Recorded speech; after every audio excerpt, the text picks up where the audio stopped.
Hello दोस्तों, आप सभी का प्राचीन भारत की इस वीडियो सीरीज़ में स्वागत है। इसके तहत हम कक्षा 11वीं की ओल्ड एनसीईआरटी का अध्ययन कर रहे हैं, जिसमें प्राचीन भारत के टॉपिक को अच्छे से कवर किया गया है और इस एनसीईआरटी से प्राचीन भारत के लगभग क्वेश्चन बन जाते हैं। आप जानते हैं कि यूपीपीसीएस बीपीएससी का एग्ज़ाम अभी सर पर है और इन एग्ज़ामों में प्राचीन भारत और मध्य भारत का अत्यधिक वेटेज है। साथ ही साथ यूपीएससी के किसी भी एग्ज़ाम में भी प्राचीन भारत और मध्य भारत का अत्यधिक वेटेज मिलता है। इसीलिए संबंधित एग्ज़ामों की प्रारंभिक और मुख्य परीक्षा के लिए यह वीडियो कारगर साबित हो सकती है। आज के इस लेक्चर में हम मध्य एशिया से संपर्क और उसके परिणामों के बारे में जानेंगे। जैसे हमने पिछले वीडियो में देख चुके हैं कि मौर्य काल का पतन हो चुका था और मौर्य काल के पतन के साथ ही कई सारी शक्तियाँ जो थी वो पश्चिमोत्तर भारत में प्रवेश कर रही थी। इसमें जैसे आपने देखा था, उस समय सुना था कि पार्थियन थे, कोई बैक्टीरिया था, कोई यमन था, कोई कोई शक था। ठीक है, तो ये सभी लोग जो थे, कर्णव थे कोई। ठीक है, तो ये लोग भारत में प्रवेश किया इन लोगों ने और किस प्रकार अपने साम्राज्य को स्थापित किया, किस प्रकार हमारा संपर्क मध्य एशिया से बना, ये सभी इसी वीडियो में सभी लेक्चर से संबंधित है और इस सभी चीज़ों की विस्तार से इसमें चर्चा की जाएगी। यदि बात की जाए मध्य एशिया से संबंधित संपर्क की, तो मध्य एशिया से भारत का एक प्रकार से घनिष्ठ व्यापार संबंध पहले से ही था।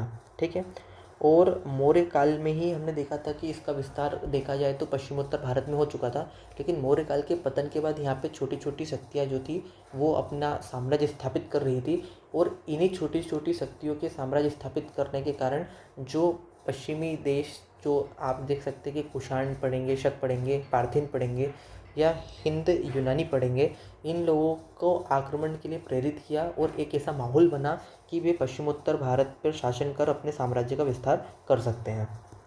तो वहीं पे आप देखेंगे कि इसमें शुंग, कण्व, सातवाहन जैसे राज्य भी सत्ता में आए थे उसी दौरान और पश्चिमोत्तर भारत में मौर्यों के स्थान पर मध्य एशिया से आए कई राजवंशों ने अपना शासन ग्रहण किया, जिसमें कुषाण सबसे महत्वपूर्ण है। पर कुषाण से पहले और कौन कौन से राजवंश थे उनके बारे में हम जानेंगे। तो सबसे पहले जो राजवंश यहाँ पर चर्चा में जब आएगा तो वो था हिंद यूनानी।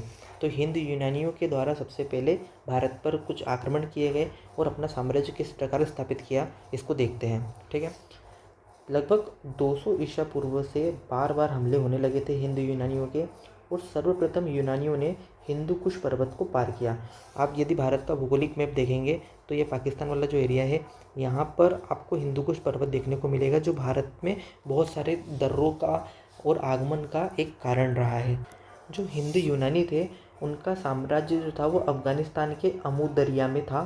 ठीक है, और आक्रमणकारी एक के बाद एक आते रहे और उनमें से कुछ एक प्रकार से निरंतर रूप से शासन भी किया। मतलब आपको देखेंगे इस निरंतर रूप से शासन में कोई शक है। ठीक है, कभी आप देखेंगे कि कुषाण लोगों का शासन है, आपको साथ में दिख रहा है कि वहाँ पे पार्थियन लोग भी शासन कर रहे हैं। तो इन लोगों ने, ऐसा नहीं है कि कोई एकदम से कोई अलग अलग रूप से आए थे कालक्रम में, बल्कि इन्होंने एक समांतर क्रम में विभिन्न वंशों का यहाँ पर शासन देखने को मिलता है। अब क्या हो रहा था कि जो मध्य एशिया वाला एरिया था वहाँ पर शकों का शासन था और शकों के शासन के कारण जो वहाँ पर पहले से शासन कर रहा था यूनानी शासन, उनको काफ़ी ज़्यादा प्रेशर फील हो रहा था। तो यूनानी शासन वहाँ से पीछे हटते गया और पीछे हटने के क्रम में वो पश्चिम भारत में प्रवेश करता गया। मतलब यदि भारत का मैप है और ये पाकिस्तान होती है, मध्य एशिया का कभी एरिया है, तो यहाँ पे यदि पहले शासन करते थे यूनानी, तो यहाँ पर इन्हें शकों का प्रतिस्पर्धा का सामना करना पड़ा और शकों की प्रतिस्पर्धा के कारण ये शासन धीरे धीरे कर भारत के पंजाब, फिर आप देखेंगे सिंध प्रांतों में प्रवेश करता गया। तो इसी क्रम में जो हिंद यूनानी थे वो अपने मध्य एशिया वाले क्षेत्र में सत्ता जमाने में असमर्थ साबित हुए और आगे जाकर वे भारत के पश्चिम उत्तर भारत क्षेत्र में प्रवेश कर गए, जिसे वो बैक्टीरिया यूनानी क्षेत्र कहा जाता था। जैसा कि आप यहाँ पे मैप में देख सकते हैं कि ये वाला बैक्टीरिया एरिया है और यहीं से धीरे धीरे धीरे करके काबुल और तक्षशिला होते हुए उन्होंने भारत में प्रवेश किया था। ठीक है, अब इसमें आगे बताया गया है कि अशोक के उत्तराधिकारी इतने कमज़ोर ठहरे कि वे इस काल में आई भारी आक्रमणकारियों को रोक नहीं पाए। मतलब जब ये आक्रमणकारी आ रहे थे उसी समय मौर्य काल का पतन भी हो रहा था। ऐसा नहीं कि मौर्य काल का पतन होने का वेट हुआ और ये आक्रमणकारी आए, नहीं।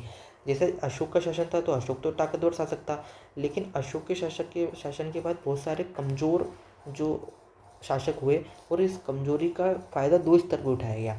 एक था कि मगध वाले एरिया में, जहाँ पे हमने देखा था कि शुंग वंश के पुष्यमित्र शुंग ने शासन स्थापित किया था।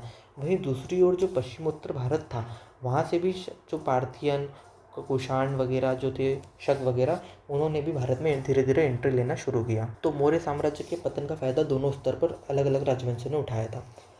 अब इस पर जो भारत पर आक्रमण सबसे पहले जो विदेशी शासक जिन्होंने किया था वो थे हिंद यूनानी। हिंद यूनानी या बैक्टीरिया यूनानी भी कहा जाता है, क्योंकि इनका जो शासन था वो बैक्टीरिया पर था। ठीक है, आगे क्या पता चलता है कि ईसा पूर्व की दूसरी सदी के आरंभ में हिंद यूनानियों ने पश्चिमोत्तर भारत के एक विशाल क्षेत्र पर भी कब्जा कर लिया। और इनका जो क्षेत्र था, जब सिकंदर भारत आया तो सिकंदर का क्षेत्रफल से इनका क्षेत्रफल अधिक व्यापक था। ठीक है, और इनका क्षेत्रफल धीरे धीरे विस्तार के साथ अयोध्या से पाटलिपुत्र तक विस्तृत हो गए थे, परंतु वे लोग भारत में मिलजुल कर शासन कायम नहीं कर सके। क्यों?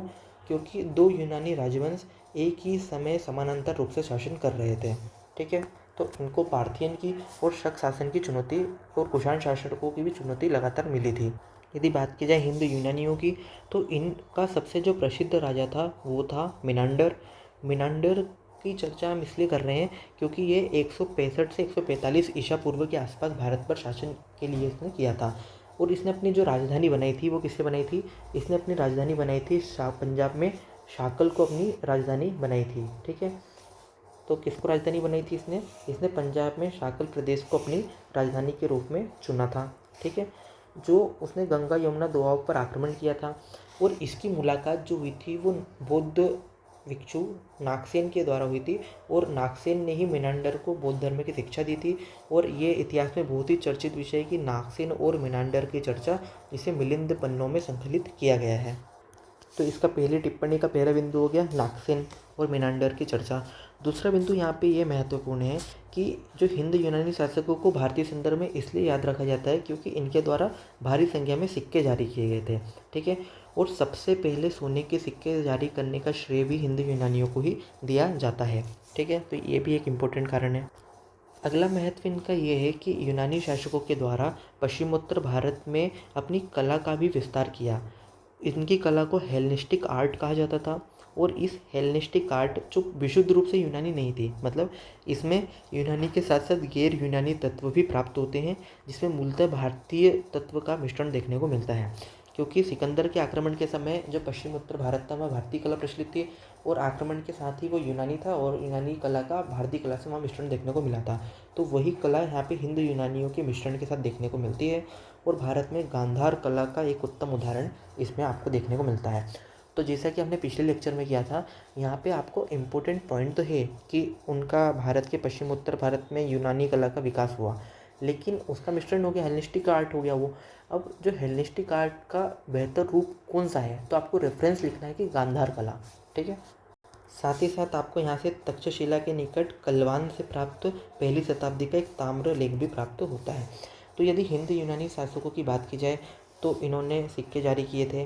ठीक है, साथ ही साथ यदि ये बैक्टीरिया यूनानी थे, नंबर 1। नंबर 2, इनके द्वारा भारत पर शासन करने के साथ इनका महत्वपूर्ण शासक जो था वो मिनांडर था, जो मिलिंद पन्नों में नागसेन के साथ चर्चा में था। इनका महत्वपूर्ण कार्य जो तीसरा था कि इनके द्वारा सिक्के जारी किए गए थे। और चौथा इंपॉर्टेंट है कि इनने हेलेनिस्टिक आर्ट को बढ़ावा दिया, जो आगे जाकर गांधार कला की पृष्ठभूमि तैयार करी। तो एग्जाम में यही 3-4 पॉइंट होना चाहिए आपके पास, ताकि आप उसको विस्तार दे सकें। हिंद यूनानी के बाद जिस विदेशी आक्रमणकारियों की बात की जाती है उसमें शक दूसरे नंबर पर आते हैं।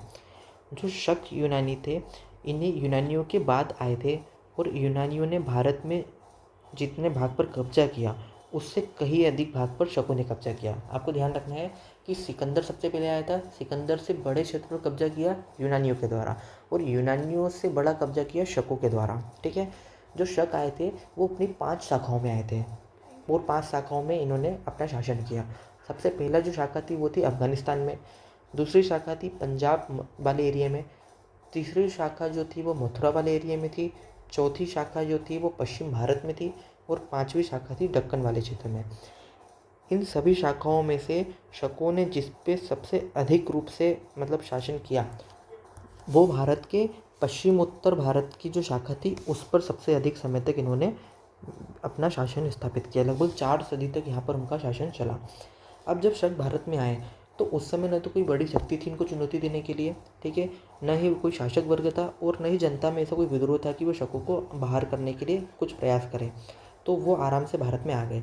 लेकिन उनका जो पहली बार युद्ध हुआ तो वो उज्जैन के राजा से शकों का युद्ध हुआ, ठीक है। और उज्जैन के राजा ने उनको बुरी तरह से पराजित कर दिया और शकों को पराजित करके जो विक्रमादित्य था राजा का नाम, उसने विक्रम संवत की शुरुआत की। तो विक्रम संवत की शुरुआत विक्रमादित्य के द्वारा की गई है। कब की गई है? वो की गई है 57 ईसा पूर्व में की गई है, ठीक है। और ये कब की गई थी उसने? तो वो शकों पर विजय के उपलक्ष्य में उसने विक्रम संवत की शुरुआत की थी। तो बहुत बार एग्जाम में क्या होता है कि एक कथन लिखा रहता है और दूसरा नीचे उसका कारण लिखा रहता है। तो कथन कारण तभी सही होगा जब आपको दोनों के बारे में जानकारी होगी, दोनों का संबंध जानते होंगे, ठीक है। एग्जाम्पल के लिए आपको ये तो पता चल गया कि विक्रम संवत की शुरुआत किसने की? विक्रमादित्य द्वारा 57 ईसा पूर्व में की गई। ये पहला कारण है। यदि उसके नीचे कारण ये लिखा हो कि शकों को पराजित करने के उपलक्ष्य में चालू करी, तो यहाँ पे कथन भी सही है, कारण भी सही है और कथन कारण की व्याख्या भी करता है। तो आपको इस प्रकार के क्वेश्चन के लिए तैयार रहना होगा। आगे यहाँ पर एक महत्वपूर्ण शक राजा की जानकारी मिलती है जिसका नाम था रुद्रदामन प्रथम। और रुद्रदामन प्रथम जो था इसका शासनकाल था 130 से 150 ईस्वी, ठीक है। रुद्रदामन प्रथम ने क्या क्या किया? इसने चांदी के सिक्के चलाए, इसने सुदर्शन चील का जीर्णोद्धार किया और इसने संस्कृत का भी प्रेमी था। जो इसका रुद्रदामन है इसका एक फेमस अभिलेख है जूनागढ़ अभिलेख, ठीक है। तो जूनागढ़ अभिलेख से इसकी जानकारी प्राप्त होती है कि इसने सुदर्शन चील का जीर्णोद्धार करवाया था। तो हमने सबसे पहले हिंद यूनानियों को देखा, अब हमने शकों को देखा। अब हम तीसरे आक्रमणकारी यानी तीसरे राजवंश यानी पारसियाई और पहलव जो वंश है उनकी ओर चलते हैं। पश्चिमोत्तर भारत में शकों के आधिपत्य के बाद जो सत्ता में आई उसको पारथियाई लोगों का आधिपत्य कहा गया, ठीक है। प्राचीन भारत के अनेक संस्कृत ग्रंथों में इन दोनों जनों के एक उल्लेख शक पल्लव कहा जाता है। मतलब शकों और पल्लव को मिलाकर शक पल्लव कहा जाता है। और इनका जो मूल स्थान था वो कहाँ था? इनका मूल स्थान ईरान में था और वो वहाँ से भारत में चले आए। जो सबसे प्रसिद्ध पारथियाई राजा था, जो सबसे ज़्यादा फेमस हुआ, उसका नाम था गोंडो फर्निस। और इस गोंडो फर्निस के समय ही सेंट थॉमस ईसाई धर्म का प्रचार करने के लिए भारत आया था। तो प्रीलिम्स एग्जाम में एक महत्वपूर्ण क्वेश्चन ये बनता है कि सेंट थॉमस ईसाई धर्म का प्रचार करने के समय जब आया उस समय किस वंश का शासन था? तो उस समय पारथियाई वंश या पहलव वंश का शासन था। और किस राजा का शासन था?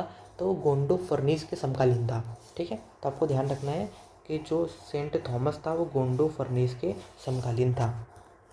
हिंद यूनानी, शक और पार्थियन के बाद अगले जो राजवंश आता है वो था कुषाण वंश, ठीक है। पार्थियाई के बाद कुषाण आए जो यूची और तोखरी भी कहे जाते थे। मतलब ये यूची जनजाति के थे, कहीं कहीं इन्हें तोखरी भी लिखा गया है। वे उत्तर मध्य एशिया के हरित मैदानों के खानावदेश लोग थे जो चीन के पड़ोस में रहते थे। लेकिन आपको ध्यान होगा कि चीन ने एक चीन की दीवार बना ली थी जिसको पार करना मुश्किल था, तो ये लोग भारत की ओर प्रवेश करने के लिए उत्सुक हुए।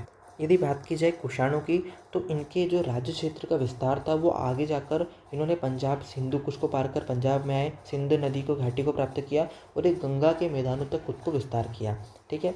और इनका साम्राज्य जो था वो अमुदरिया जो है वो जो अरल सागर है, कहाँ पे? उज्बेकिस्तान और कजाकिस्तान मध्य एशिया में है। तो वहाँ से लेके इनका शासन जो था वो गंगा तक हो गया था, गंगा नदी तक हो गया था, ठीक है। और एशिया में खुरासान से लेकर ये वाराणसी तक भी फैल चुके थे, ठीक है। कुषाणों ने पूर्व सोवियत गणराज्य में शामिल मध्य एशिया का अच्छा खासा भाग छीन लिया, ईरान का हिस्सा जीता और अफगानिस्तान के भी कुछ भागों पर इन्होंने शासन किया। अब जो कुषाण भारत में आए तो कुषाण जो आए थे वो 2 राजवंश के रूप में आए थे। एक वंश था केटफाइसिस, ठीक है। तो केटफाइसिस जो था वो प्रथम, इसने सबसे पहले 50 ईस्वी में शासन स्थापित किया था। तो आपसे पूछे कि कुषाण वंश का संस्थापक कौन है, तो वो कौन है? केटफाइसिस है। कुचुलफिडफिसिस भी किसको कहते हैं। जो दूसरी शाखा थी वो थी कनिष्क के राजवंश की।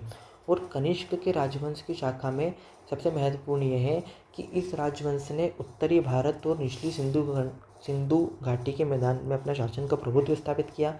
उसके बाद उसने अपना शासन को कई भारत में गंगा यमुना दोआब तक फैला दिया था, ठीक है। और इसी क्रम में उसका शासन बहुत ही बड़ा और विस्तृत हो गया था। इसीलिए जब विस्तृत शासन हो गया तो उसने अपनी 2 प्रकार की राजधानियाँ बनाई। एक बनाई उसने पाकिस्तान के पुरुषपुर या पेशावर को और दूसरी बनाई उसने मथुरा को, ठीक है, भारत में। अब जब मथुरा और दो पुरुषपुर राजधानी बन गई तो उसने अपनी जब अर्थव्यवस्था थी उसको गति देने के लिए स्वर्ण मुद्राएं भी जारी करी और उसकी शुद्धता जो थी वो गुप्त शासकों से भी अत्यधिक ज़्यादा थी। जो कनिष्क है वो भारत का सर्वाधिक विख्यात कुषाण शासक था और इनके द्वारा जो सिक्के चलाए गए वो इस प्रकार के थे, ठीक है। लेकिन इतिहास में कनिष्क को दो कारणों से ध्यान रखा जाता है। क्या क्या कारण है?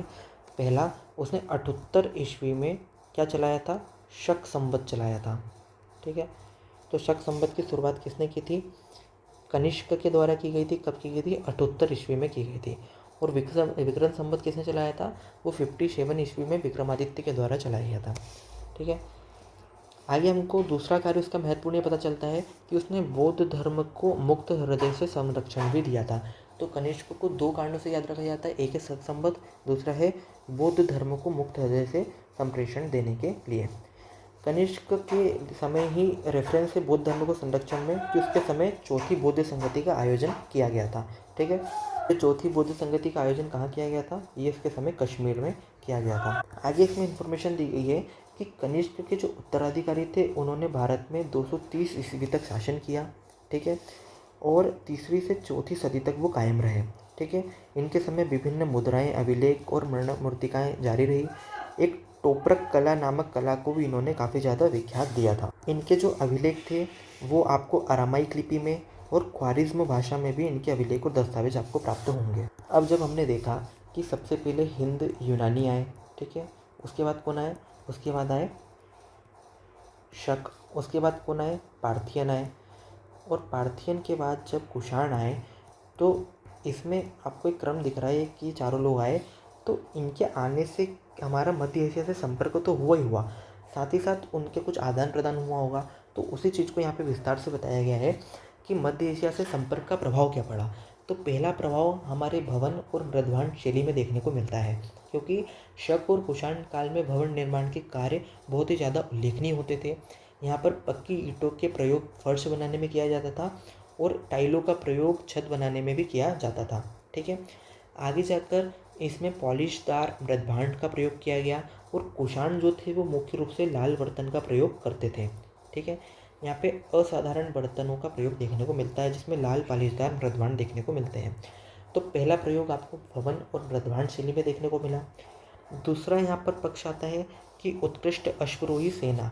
तो शक और कुषाणों ने भारतीय संस्कृति में नए नए उपादानों को जोड़कर एक समृद्ध अश्वरोही सेना को स्थापित किया। जब ये सेना इन्होंने स्थापित की तो इसका आपको एक पक्ष देखने को मिलेगा कि इसके कारण भारत में अश्वरोही सेना की एक परंपरा देखने को मिल गई, ठीक है। और ये अश्वरोही सेना की परंपरा का आपको रेफरेंस मिलता है बौद्ध मूर्तियों में, जो तात्कालिक बौद्ध मूर्तियाँ थी।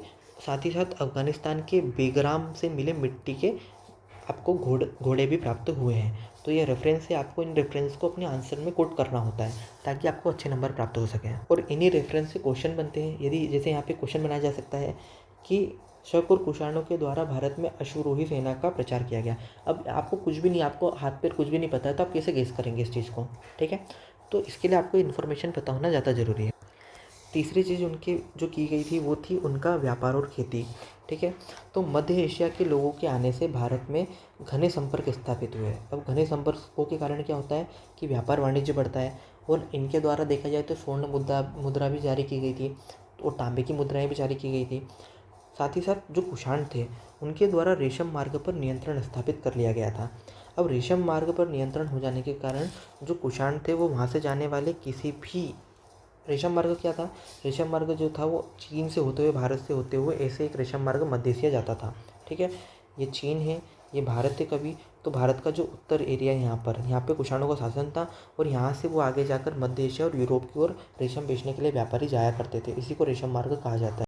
तो इस मार्ग पर जब कुषाणों का शासन हुआ, उन्होंने नियंत्रण किया, तो उन्होंने चुंगी वसूली। चुंगी वसूली के कारण उनका साम्राज्य और समृद्ध हुआ और कुषाणों ने आगे जाकर, अब देखेंगे कि इसका उपयोग अपने शासन को बेहतर करने और साम्राज्य की बेहतरी और कला और संस्कृति के विकास में भी किया।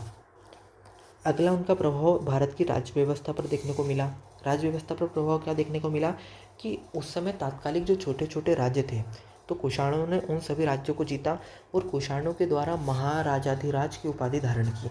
महाराजाधिराज की उपाधि धारण करने का सेंस यही है कि कुषाणों के द्वारा कई छोटे छोटे राज्यों ने उनकी अधीनता स्वीकार कर ली थी। साथ ही साथ कुषाणों के द्वारा राजा देवपुत्र की उपाधि भी धारण की गई है। संभवतः ये उपाधि उन्होंने चीनियों से ली थी। ठीक है, मतलब चीनी लोग इस प्रकार की टाइटल लगाते होंगे तो उन्होंने उनसे अपना टाइटल लगाने के लिए भी ले लिया। ठीक है, जो राजा देवपुत्र की उपाधि होती थी वो शासन की राज्य सत्ता को वैधता और मान्यता प्रदान करने के लिए लगाई गई थी। ठीक है, तो राज्य व्यवस्था में एक नया परिवर्तन क्या देखने को मिला कि शासक वर्ग कुछ उपाधियों का प्रयोग कर रहे हैं खुद की वैधता को साबित करने के लिए। ठीक है, यदि आप मध्यकालीन भारत में देखेंगे तो दिल्ली सल्तनत के कई राजा जो थे खुद के नाम का खुतवा पढ़वाते थे। तो खुतवा पढ़वाने का मतलब ये था कि वो खुद की वैधता साबित करना चाहते थे।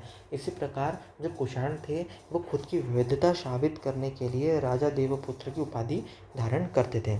ठीक है, आगे कुषाणों ने राज्य शासन में छत्रप की प्रणाली भी अपनाई। छत्रप की प्रणाली मतलब होता है कि साम्राज्य को अनेक छत्रपतियों में बांट दिया, मतलब एक छत्रपति एक ये ऐसे उपराज्यों में बांट दिया, जिसके कारण एक अनोखी प्रथा शुरुआत हो गई।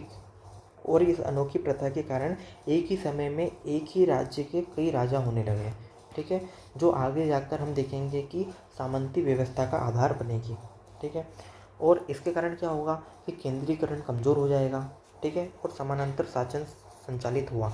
ठीक है, अगला चौथा पॉइंट राज्य व्यवस्था में क्या होता है कि जो यूनानी थे उन्होंने सेनानी शासन या मिलिट्री गवर्नमेंटशिप की शुरुआत की। मिलिट्री गवर्नमेंट को क्या कहते थे, वो सेनापति को स्ट्रेटोगस कहा जाता था। तो भारत में ऐसा पहली बार था जब मिलिट्री गवर्नमेंट की शुरुआत देखने को मिलती है।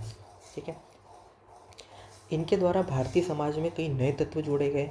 तो नए तत्व कैसे थे या ये भारत में किस प्रकार नए तत्व के रूप में शामिल हो गए।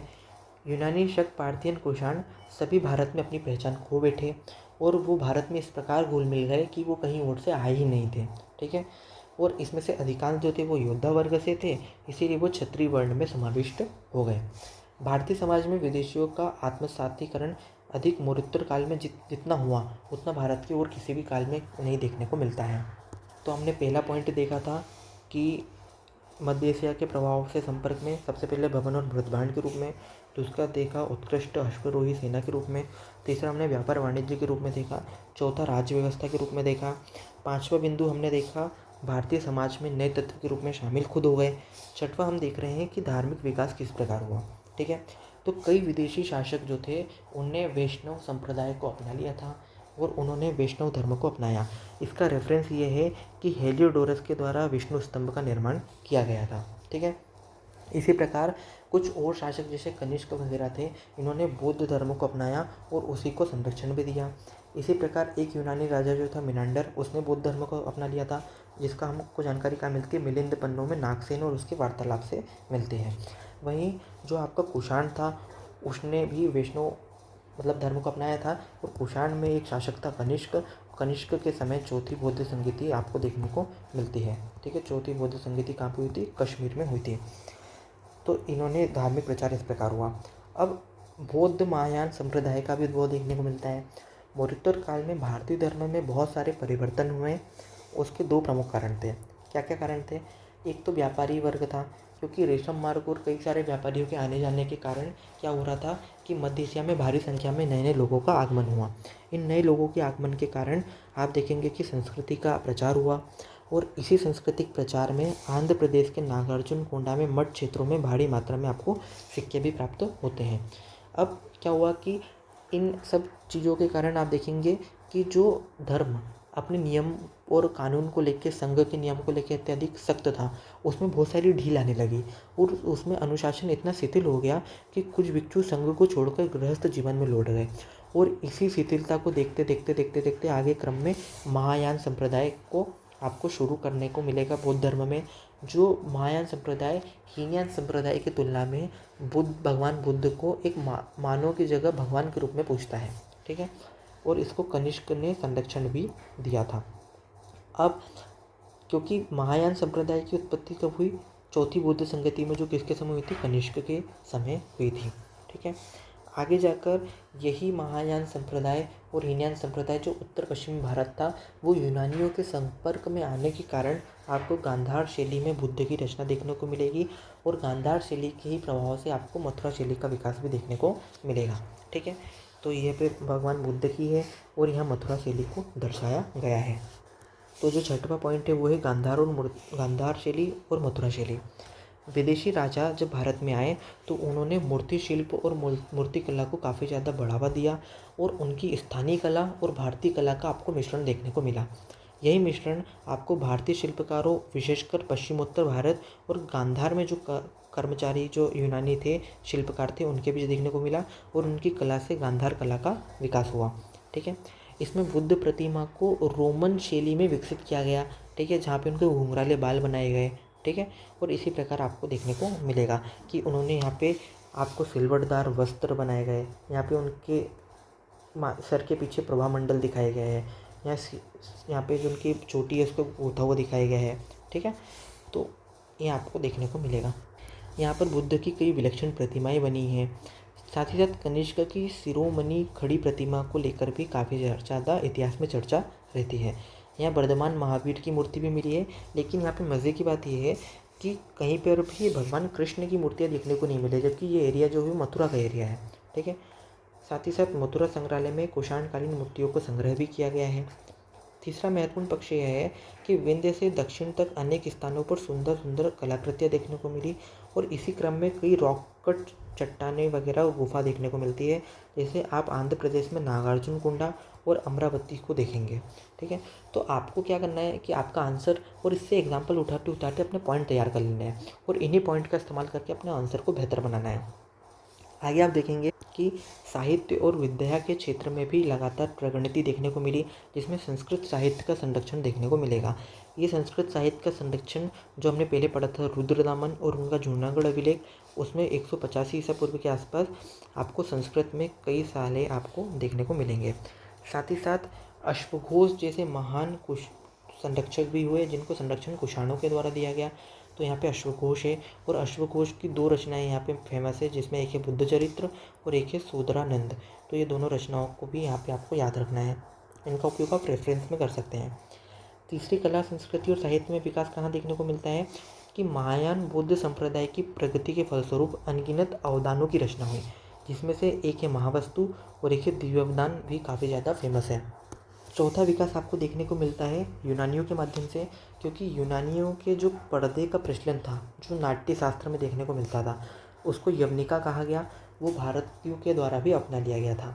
ठीक है, और इसका विकास आप देखेंगे कि लगभग जब तक टेलीविज़न नहीं आ गए तब तक कई सारे नाट्य आपको देखने को मिलेंगे। साथ ही साथ इसमें कई धार्मिक इतर साहित्य, मतलब धर्म से अलग साहित्य को भी बढ़ावा मिला, जिससे वात्सायन का कामसूत्र इस संबंध में काफ़ी ज़्यादा फेमस है। इसमें क्या किया गया है कि ये 3री सदी का है और साथ ही साथ इसमें रति शास्त्र या काम शास्त्र की प्राचीनतम पुस्तक कहा जाता है। इसमें नगरजीवी पुरुष के जीवन को चित्रित किया गया है। ठीक है, तो यदि इनके प्रभाव की बात की जाए साहित्य और विद्या के क्षेत्र में, तो आपको रेफरेंस ध्यान रखना है।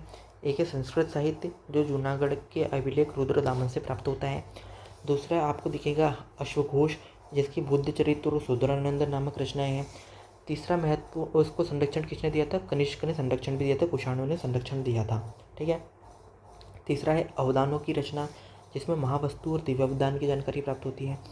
चौथा है यूनानियों के पर्दे का प्रचलन, जिसे यवनिका कहा गया। पांचवा है धार्मिक इतर साहित्य, जिसमें आपका वात्सायन का कामसूत्र के एग्जाम्पल के रूप में आप लिख सकते हैं।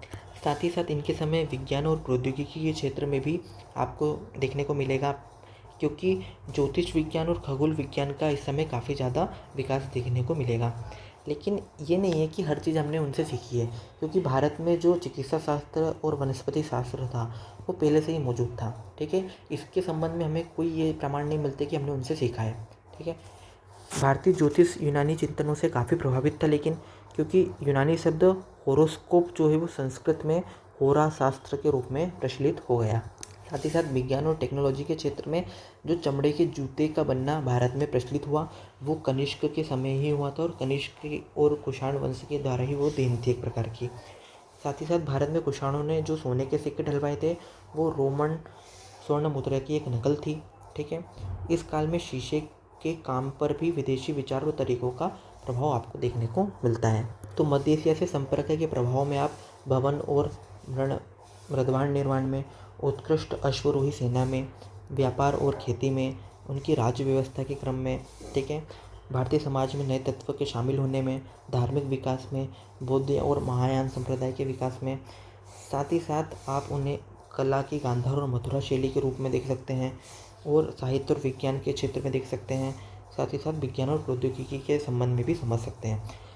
यदि आप इस आंसर को अच्छे से लिख लेते हैं तो आपका ये चैप्टर अच्छे से तैयार हो जाएगा। आपका क्वेश्चन है, विवेचन करें कि मध्य एशिया के संपर्क से भारत की राजनीतिक पद्धति समाज विज्ञान पर क्या प्रभाव पड़ा। इसको आपको 150 शब्दों में लिखना है, ठीक है। एक और बात दोस्तों, यदि आपको हमारा वीडियो अच्छा लगता है तो प्लीज़ आप चैनल को सब्सक्राइब कीजिए। हमें आपके सपोर्ट की बहुत ज़्यादा ज़रूरत है, और आप अपने दोस्तों की चीज़ें शेयर कीजिए। धन्यवाद।